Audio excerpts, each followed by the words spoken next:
آیت الکرسی کا کرشمہ۔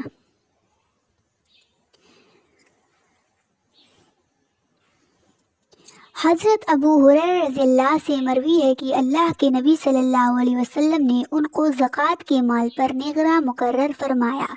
ایک شخص آیا اور مٹھی بھر کر لے جانے لگا۔ انہوں نے اس کو پکڑ لیا تو اس نے عذر کیا کہ میں محتاج ہوں، میرے ذمہ اہل و عیال ہے اور میں سخت حاجت مند ہوں۔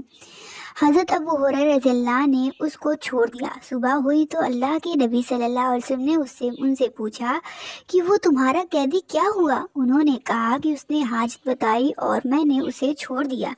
آپ صلی اللہ علیہ وسلم نے فرمایا وہ دوبارہ آئے گا۔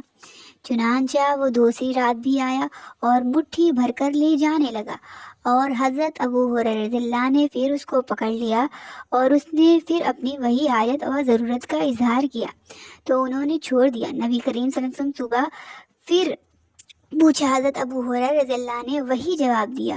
آپ نے پھر فرمایا کہ وہ پھر آئے گا۔ اسی طرح پھر تیسری رات بھی وہ آیا۔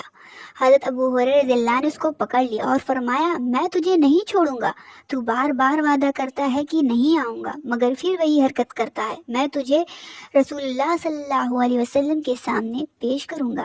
اس پر اس نے کہا اگر تم مجھے چھوڑ دو تو میں تمہیں کچھ کلمات سکھاتا ہوں جو تم کو نفع دیں گے۔ حضرت ابو ہریرہ رضی اللہ سے پوچھا کہ وہ کیا ہیں؟ تو اس نے کہا کہ جب تم اپنے بستر پر جاؤ تم آیت الکرسی پڑھ لو، تمہارے لیے اللہ کی جانب سے ایک محافظ مقرر ہو جاتا ہے اور صبح ہونے تک شیطان تمہارے قریب نہیں آ سکتا۔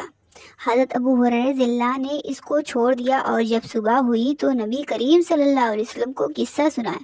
آپ نے فرمایا اس نے سچ کہا اگرچہ وہ جھوٹا ہے، کیا جانتے ہو کہ وہ کون تھا؟ حضرت ابو ہریرہ رضی اللہ نے کہا نہیں۔ آپ نے فرمایا کہ وہ شیطان تھا۔